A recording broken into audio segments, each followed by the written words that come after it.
There is no law in Australia that says you cannot drive a 15-year-old ute.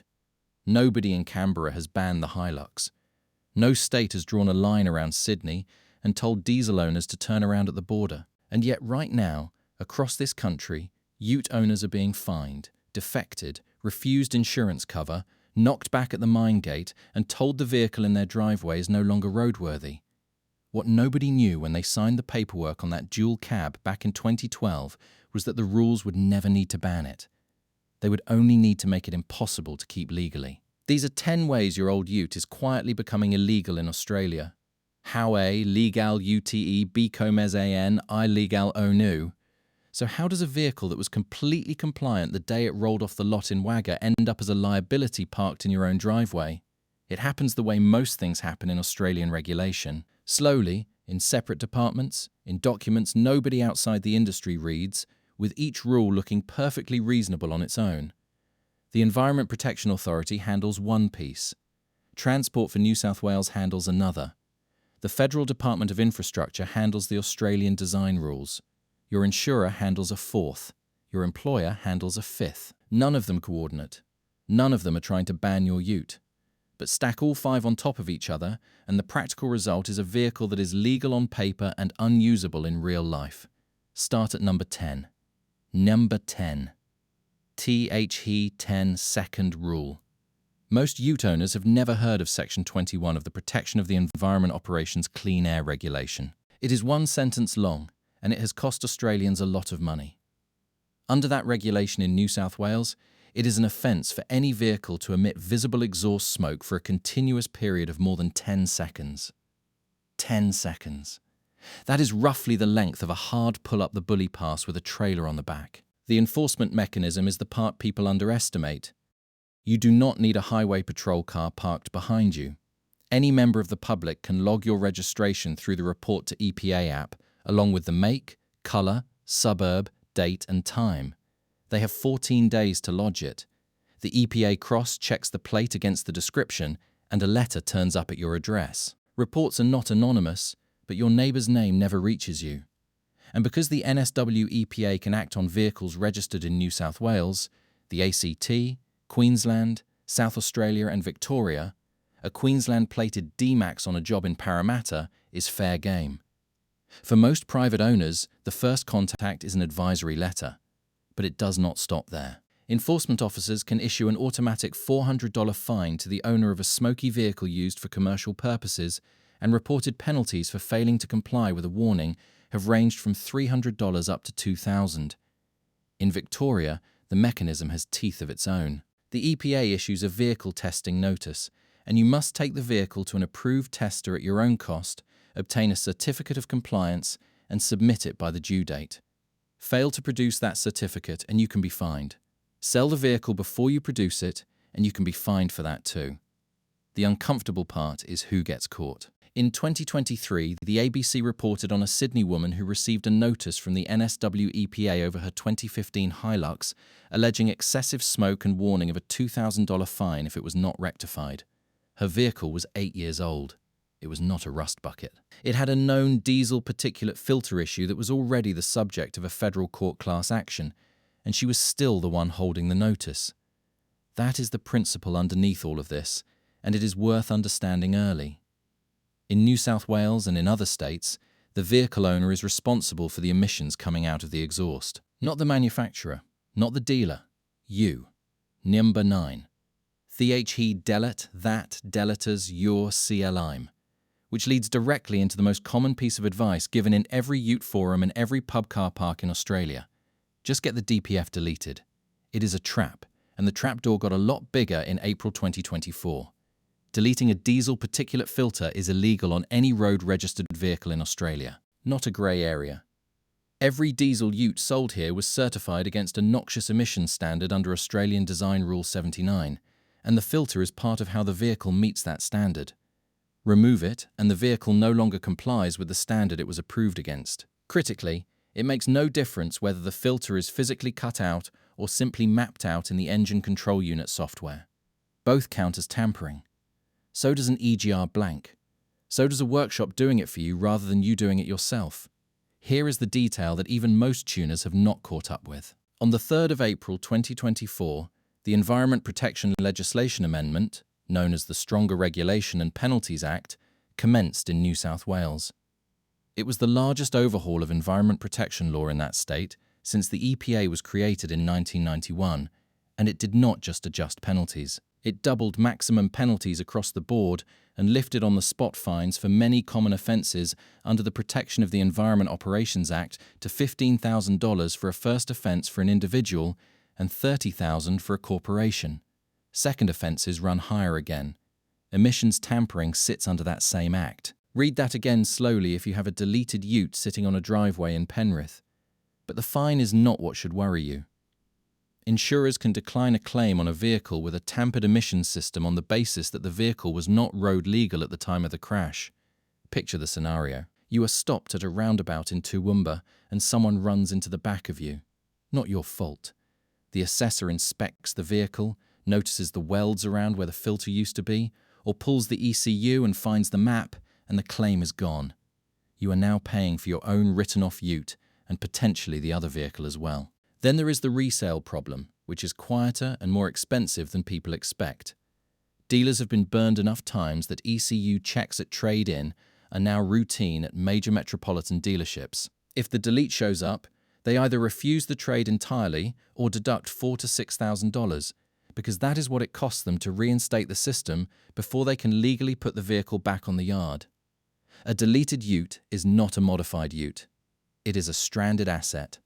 Nyumba EIT. DHE 50 MILL line.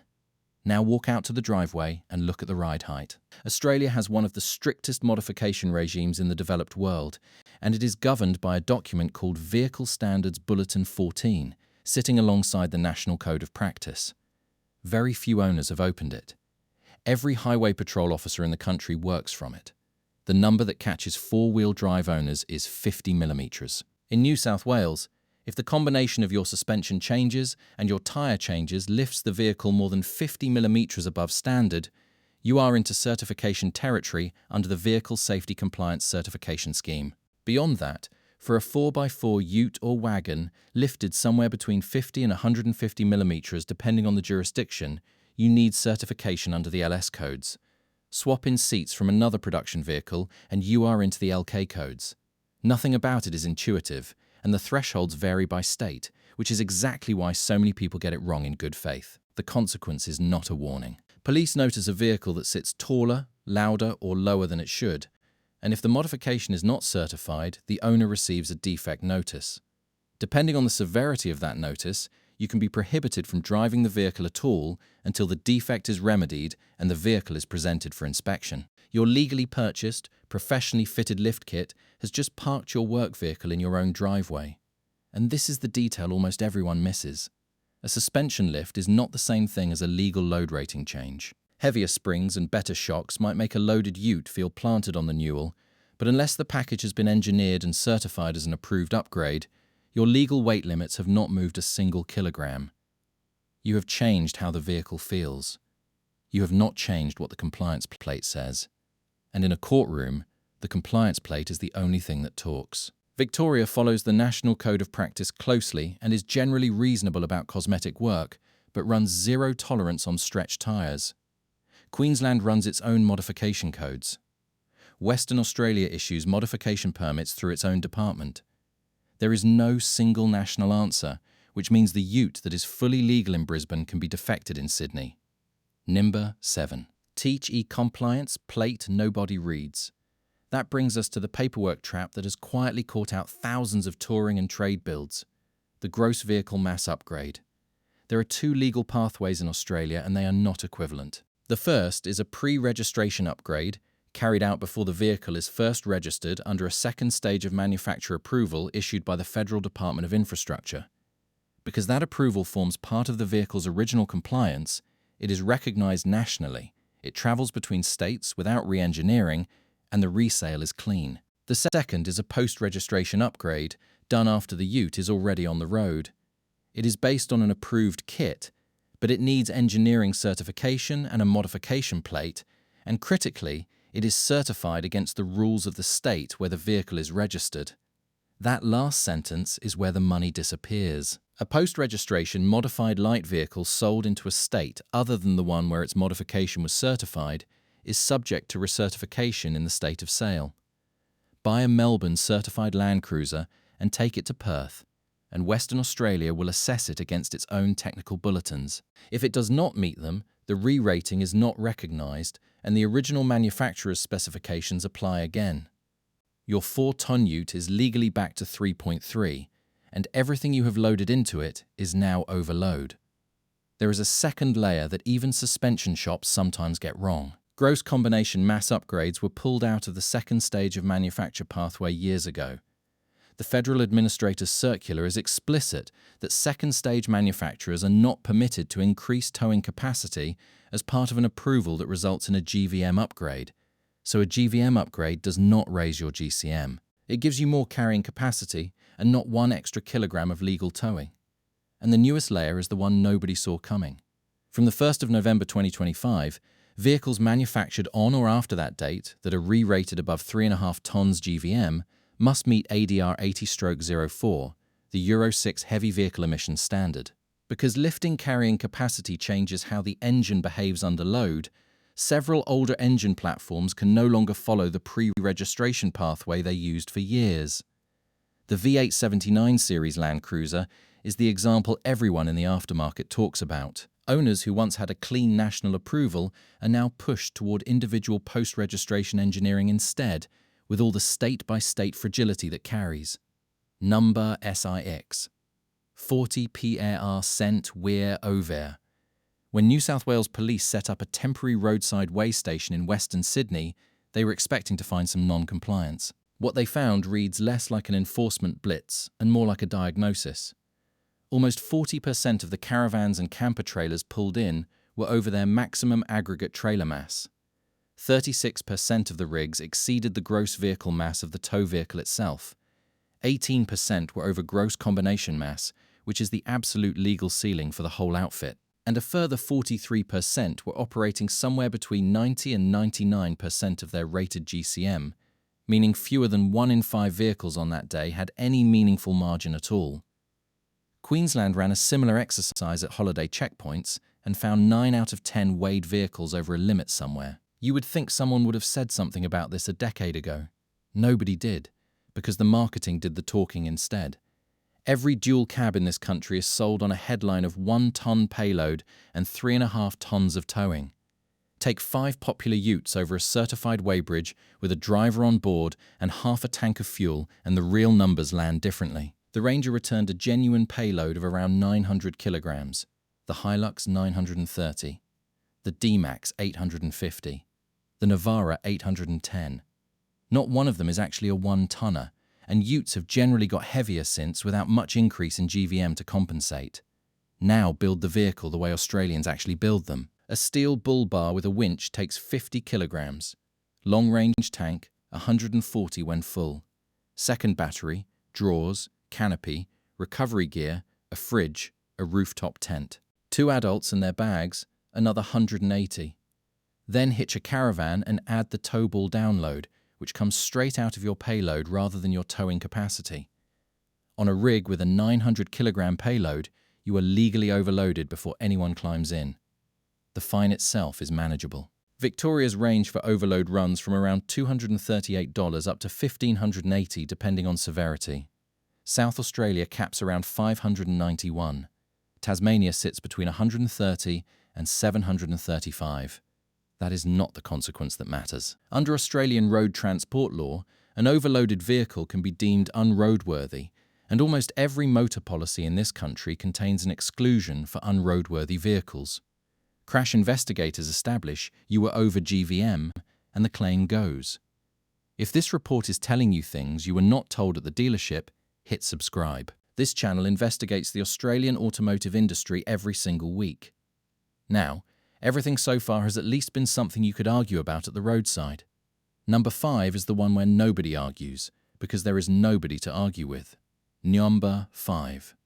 The gate that will not open. Your ute can be fully registered, fully compliant, fully insured and completely legal on every road in Australia and still be worthless to you. because you cannot drive it to work. This started in 2013 when BHP announced that light vehicles on its sites would require a 5-star ANCAP safety rating. At the time, that ruled out the Hilux, the Navara and the Triton, which were 3 of the country's biggest sellers.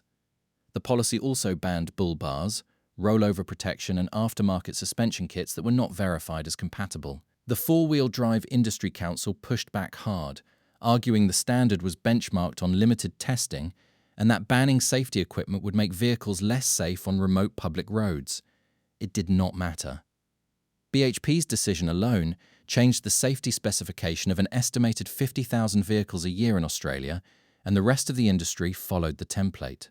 Look at what a compliant site vehicle now requires. BMA's equipment list runs to whip aerial and flag, wheel chocks, wheel nut indicators, safety triangles, UHF radio, fire extinguisher, first aid kit, battery isolator, handbrake alarm, high-rise indicators, flashing beacon, reverse alarm, rollover protection structure, reflective tape and a white paint job on top of the 5-star rating. Rio Tinto, Fortescue, Glencore and Santos all run their own variations. In Western Australia, mine spec requirements sit under the Mines Safety and Inspection Regulations, which also mandate specific emission controls on diesel equipment to limit workplace exposure to exhaust gases. Some operators will accept a 5-star result from Euro NCAP or NHTSA in place of ANCAP, but they will also want a good rating in both frontal and side crash tests from the IIHS. Then, in 2024, ANCAP added the piece that turns this from a purchasing rule into a rolling expiry date. ANCAP now applies rating validity periods of 6 years. To be precise about it, ANCAP's own position is that the rating your individual car holds never expires. What expires is the manufacturer's ability to promote that rating on newly built vehicles, because the test criteria tighten every 3 years and an old result would mislead a buyer. But that is not how procurement departments read it. ANCAP recommends that vehicles used for work purposes hold a 5-star rating with a date stamp no more than 6 years old, and for new fleet purchases, no more than 3. Fleet managers apply that literally. So the 79 series with 200,000 honest kilometres on it, the one that has never let you down, does not fail an inspection. It fails a procurement policy written by someone in an office in Brisbane. No government banned it. A company did. And functionally, the gate is the same. Number 4, DHE Laos, which brings us to the quietest enforcement agency in Australia. It has no officers, no roadside cameras and no legislation. It just does not pay. In Australia, you carry a duty of disclosure to your insurer. Every modification is meant to be declared, not just the obvious performance work. The lift kit, the wheels, the tune, the tint, the canopy, the GVM upgrade. Fail to declare, and the insurer can decline the claim on that basis alone. And declaration is only the first hurdle, because almost every policy in this market carries exclusions for unroadworthy vehicles, and unroadworthy is a much broader word than most owners assume. 3 of the items already in this report land you inside that exclusion. A tampered emission system means the vehicle is considered unroadworthy by state authorities, which is exactly the language the fine print is built on. An uncertified modification beyond the state threshold means the vehicle is defectable, which means it was not legal to be on the road when the crash occurred. Being over GVM or GCM means the vehicle can be deemed unroadworthy on the spot. None of these require you to have caused the accident. They only require the assessor to find them afterward. If you are wondering how a company can take your premiums for 6 years and then decline a claim over a suspension kit, so is everyone else. But the contract is the contract, and it was signed on the day you were thinking about the excess and not the exclusions. There is a second, slower version of the same squeeze. Older Utes are increasingly written off rather than repaired, because the repair bill on a 15-year-old vehicle crosses the market value fast. And once expired ANCAP ratings start feeding into commercial risk assessment, older vehicles can attract higher premiums and lose resale value at the same time. Nobody made your Ute illegal. They just made it uninsurable, unrepairable and unsellable in the same 12 months. Number 3. DHE Saurum Cull. Now zoom out from your driveway, because the reason your old Ute is under this much pressure has a lot to do with what has happened to the vehicles that were supposed to replace it. From the 1st of March 2025, Australian Design Rule 98/00 required every new vehicle on sale in this country, not just newly launched models, to be fitted with car-to-car autonomous emergency braking meeting, a United Nations standard. It applies to passenger cars, SUVs, vans, and any ute under 3.5 tons gross vehicle mass. From the 1st of August 2026, ADR 98/01 extends that requirement to systems that detect pedestrians. The cull was immediate. Mitsubishi confirmed the Pajero Sport, the Eclipse Cross and the ASX had ended Australian production, with the company stating plainly that re-engineering those vehicles to meet the new rules was not commercially viable.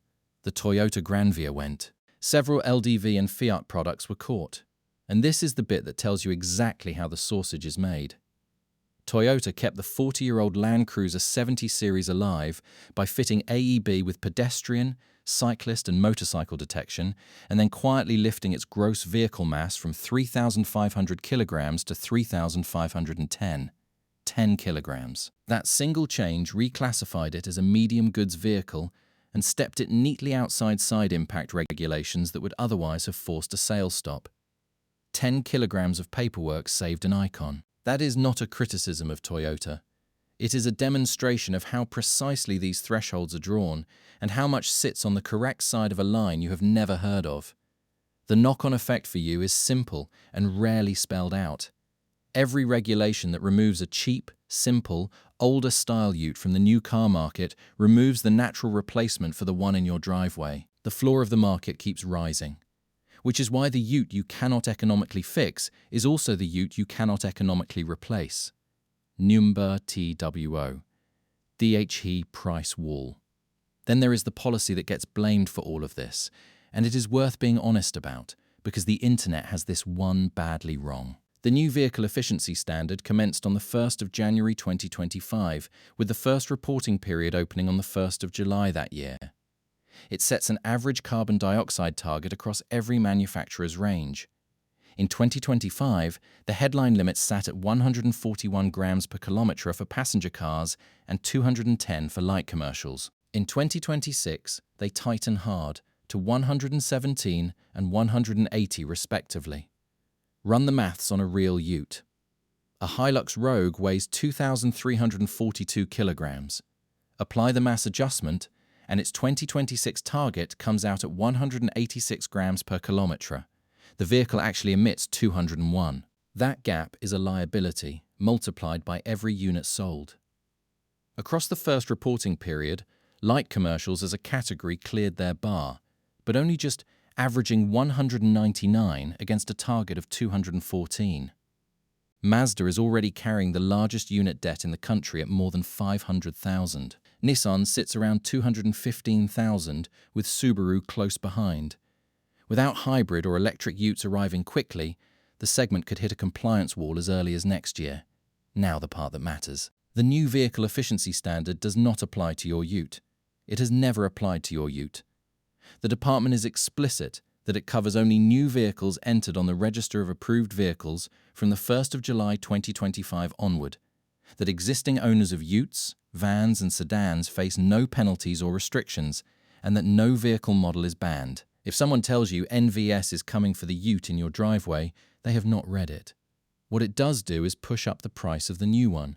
Penalties land on the importer, and any price rise is a commercial decision by the manufacturer rather than a government charge. But adding $3,000 to a $70,000 Ranger changes behavior in a way that adding $2,000 to a $35,000 hatchback does not. And when new utes get more expensive, used utes get more valuable, which means more people hold on to older vehicles, which means more people sitting inside every other rule in this report. Nimba OE. DHE 1st OF July 2028. Which leaves the date that almost nobody in the ute community is talking about. In April 2024, Australia adopted 3 new Australian design rules. 79/05 for emission control, 111/00 for advanced emission control, and 112/00 for real driving emissions. Together, they bring this country to a Euro 6D equivalent standard, replacing the Euro 5 error rules that have governed our light vehicles since November 2016. Newly approved models supplied for the first time from the 1st of December 2025 already have to meet them.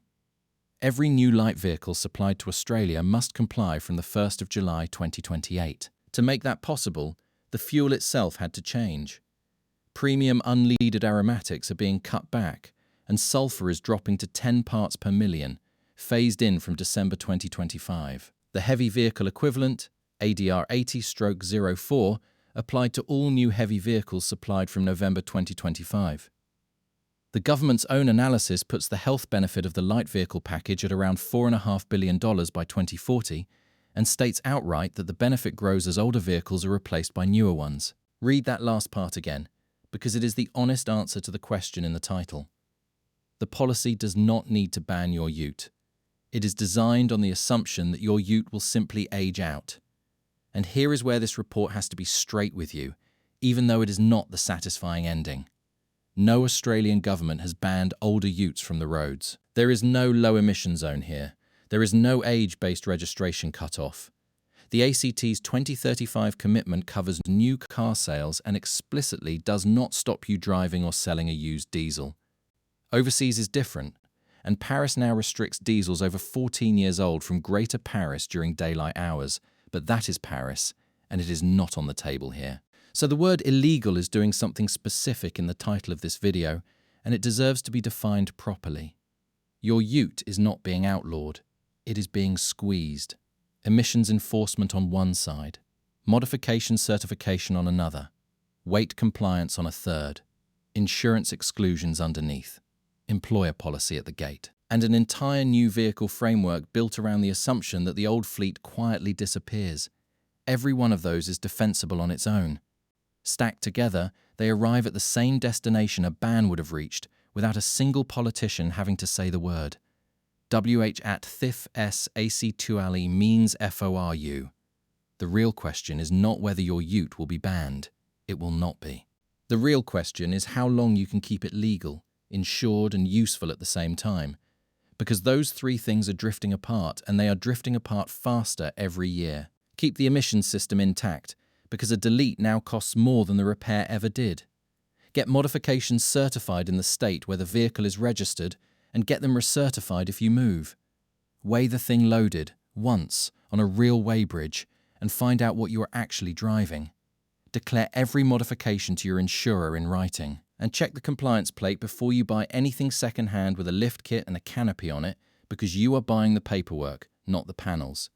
If this is the kind of report you want more of, the video on screen breaks down the Australian utes worth holding on to and the ones to walk away from right now. Click it.